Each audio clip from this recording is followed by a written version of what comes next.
Bismillahirrahmanirrahim. Assalamualaikum warahmatullahi wabarakatuh.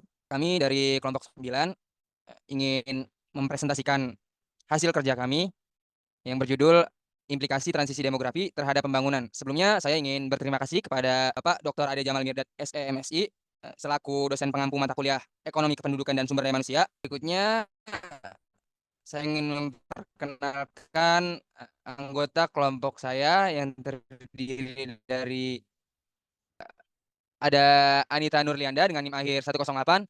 Yang kedua ada Armela Salsabila dengan NIM akhir 110. Yang ketiga ada saya sendiri, Ibrahim Hasan dengan NIM akhir 111. Dan yang terakhir ada Maulia Skarustari dengan NIM akhir 112. Berikut outline yang akan kami bahas. Yang pertama ada implikasi terhadap ketahanan pangan. Yang kedua implikasi terhadap infrastruktur dan layanan publik. Eh, Yang ketiga ada implikasi terhadap kebutuhan pendidikan dan tenaga kerja. Selanjutnya ada implikasi terhadap kesehatan dan sistem perawatan kesehatan. Selanjutnya ada implikasi terhadap pembangunan perkotaan. Dan yang terakhir itu strategi dalam menghadapi transisi demografi. Baik, materi pertama yaitu implikasi transisi demografi terhadap ketahanan pangan. Yang pertama yaitu peningkatan permintaan pangan. Transisi demografi menyebabkan peningkatan tekanan pada sistem pangan untuk memastikan pasokan pangan yang mencukupi bagi semua orang. Hal ini memerlukan upaya ekstra dalam peningkatan produksi pangan, distribusi yang efisien, dan kebijakan yang mengandung akses pangan bagi semua lapisan masyarakat. Yang kedua yaitu perubahan pola konsumsi. Masyarakat cenderung beralih dari pola konsumsi tradisional ke makanan yang lebih diproses dan kemasan. Ini bisa berdampak pada kesehatan masyarakat jika pola konsumsi tidak seimbang, serta meningkatkan ketergantungan pada pangan impor dan produk olahan yang kurang sehat. Yang ketiga yaitu ketimpangan regional. Wilayah-wilayah tertentu mungkin mengalami kesulitan dalam memenuhi kebutuhan pangan, sementara wilayah lain mungkin memiliki surplus sehingga memerlukan penekanan pada pembangunan infrastruktur dan strategi distribusi yang lebih baik untuk memastikan pasokan pangan merata di seluruh negeri. Menurut data yang dipublikasi Badan Pangan Nasional, Indeks Ketahanan Pangan atau IKP Indonesia pada tahun 2022 menunjukkan bahwa terdapat dua provinsi yaitu Papua dan Papua Barat yang masuk ke dalam IKP rendah. Hal ini dapat menunjukkan tidak tercukupinya pangan untuk memenuhi kebutuhan seluruh penduduk di wilayah tersebut. Selain itu juga mengindikasi ketidakterjangkauan pangan, baik akses maupun harga bagi penduduk. Hal ini dapat dipengaruhi oleh tingkat produktivitas lahan pangan yang berada di masing-masing provinsi. Sejak tahun 2018 sampai 2023, luas lahan panen di Indonesia mengalami penurunan yang signifikan. Hal ini memengaruhi jumlah produksi di lahan itu sendiri. Alih fungsi lahan untuk pemukiman menjadi penyebab berkurangnya lahan yang diperuntukkan untuk pertanian dan perkebunan. Mirisnya, Indonesia sebagai negara agraris, untuk memenuhi kebutuhan makanan pokok yang terus melonjak akibat pertambahan penduduk, Indonesia harus mengimpor beras dari negara lain dengan jumlah yang tidak sedikit. Ya, selanjutnya ada materi implikasi terhadap infrastruktur dan layanan publik. Yang pertama ada perubahan kebutuhan infrastruktur. Yang kedua ada perubahan kebutuhan layanan publik. Yang ketiga ada perubahan kebutuhan pendidikan. Yang keempat perubahan kebutuhan transportasi. Dan yang kelima perubahan kebutuhan sosial. Perubahan kebutuhan terhadap infrastruktur dan layanan publik di Indonesia terkait pertumbuhan penduduk dan urbanisasi tidak hanya berfokus pada keamanan dan juga kenyamanan, tetapi juga harus berkelanjutan dan juga ramah lingkungan. Berikutnya yaitu implikasi terhadap kebutuhan pendidikan dan tenaga kerja.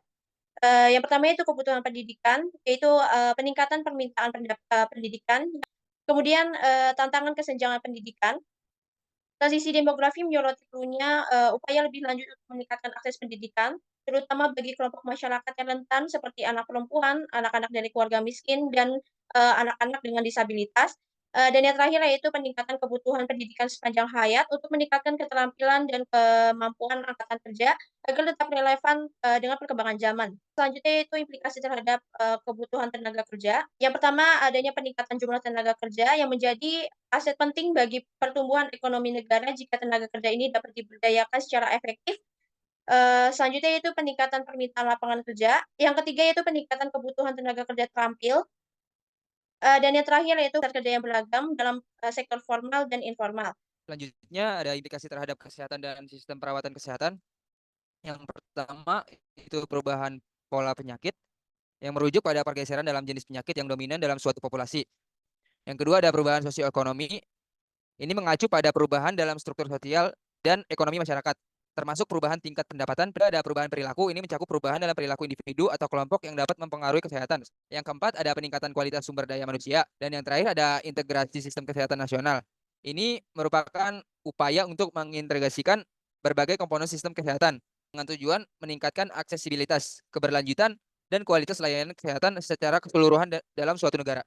Yang selanjutnya itu, transisi demografi memiliki implikasi penting terhadap pembangunan perkotaan.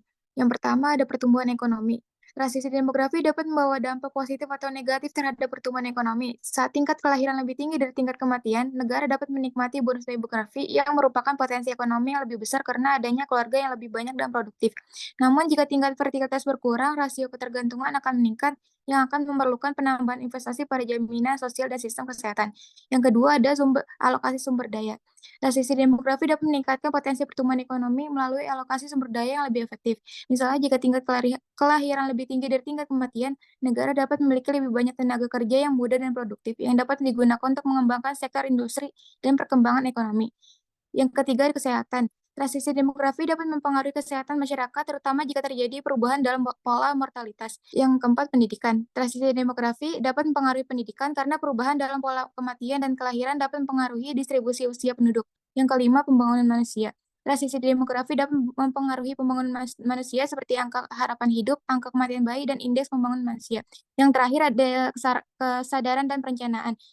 Transisi demografi dapat memerlukan perencanaan dan kesadaran tinggi dari pemerintah dan masyarakat, seperti dalam proyeksi penduduk yang dapat membantu mengidentifikasi tantangan dan peluang yang akan dihadapi oleh negara di masa depan. Ya, di sini saya akan melanjutkan materi mengenai strategi dalam menghadapi implikasi transisi demografi. Yang pertama itu ada penguatan sektor pendidikan dan kesehatan.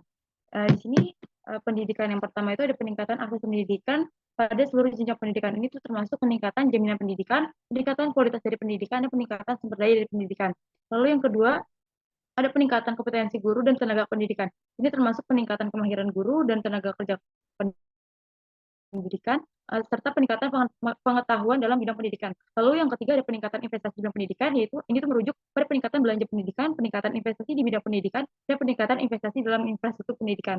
Lalu yang kedua ada kesehatan. Yang pertama yaitu peningkatan akses dan layanan kesehatan primer. Ini termasuk peningkatan pelayanan kesehatan primer seperti puskesmas maupun klinik. Lalu yang kedua ada peningkatan kualitas dan distribusi tenaga kesehatan. Ini termasuk peningkatan kualitas dari pelatihan dan pelajaran tenaga kesehatan dan peningkatan kualitas pelayanan kesehatan.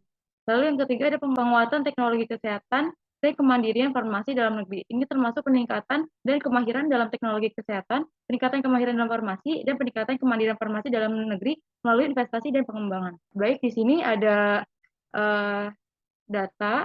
Yang pertama ada anggaran pendidikan, di mana sektor pendidikan ini merupakan prioritas terbesar dengan anggaran belanja sebesar 665 triliun yang merupakan 20% dari total anggaran belanja atau APBN dari tahun 2024. Hal ini menunjukkan bahwa pemerintah Indonesia menyediakan anggaran yang cukup untuk mengembangkan sektor pendidikan. Lalu ada anggaran kesehatan. Kita lihat bahwa sektor kesehatan ini juga merupakan prioritas dengan anggaran belanja sebesar 187,5 triliun yang merupakan 5,6% dari total anggaran belanja 2024. Hal ini menunjukkan bahwa pemerintah Indonesia ini juga menyediakan anggaran yang cukup untuk mengembangkan sektor kesehatan ini.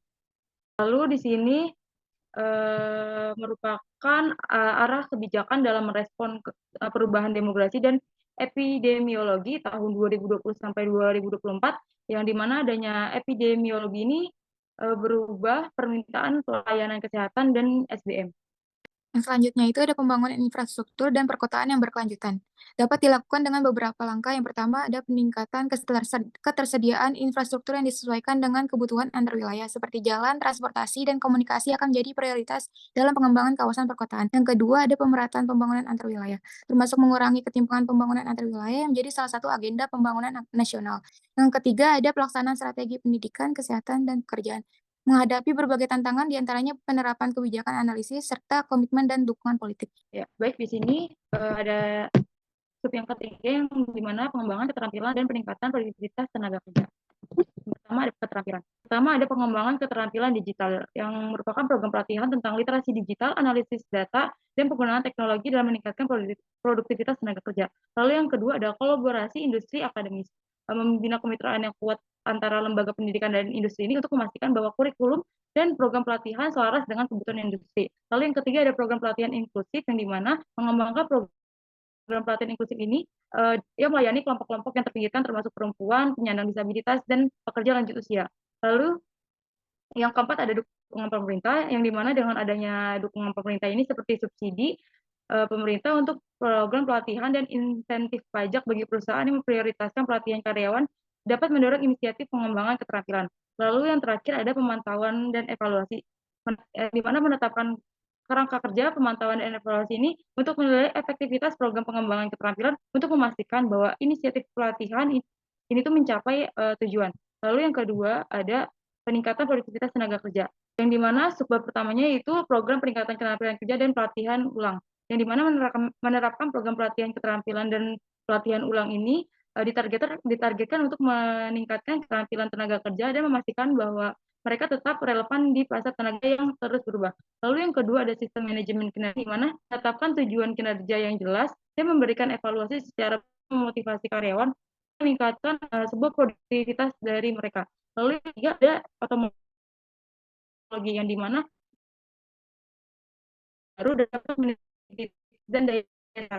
Lalu dapat ada keragaman dan inklusi tenaga kerja, yang dimana tim yang beragam ini membawa perspektif dan ide yang berbeda yang mengarah pada inovasi dan peningkatan produktivitas.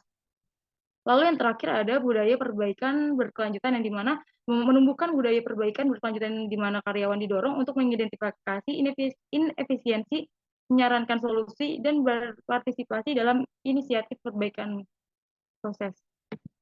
Lalu di sini ada data kondisi ketenagakerjaan di Indonesia dapat dilihat untuk data angkatan kerja mengalami peningkatan, yang dimana berdasarkan kegiatan angkatan kerja ini meliputi penduduk yang bekerja dan pengangguran terbuka. Pada tahun 2023 jumlah penduduk bekerja mencapai 140 juta orang.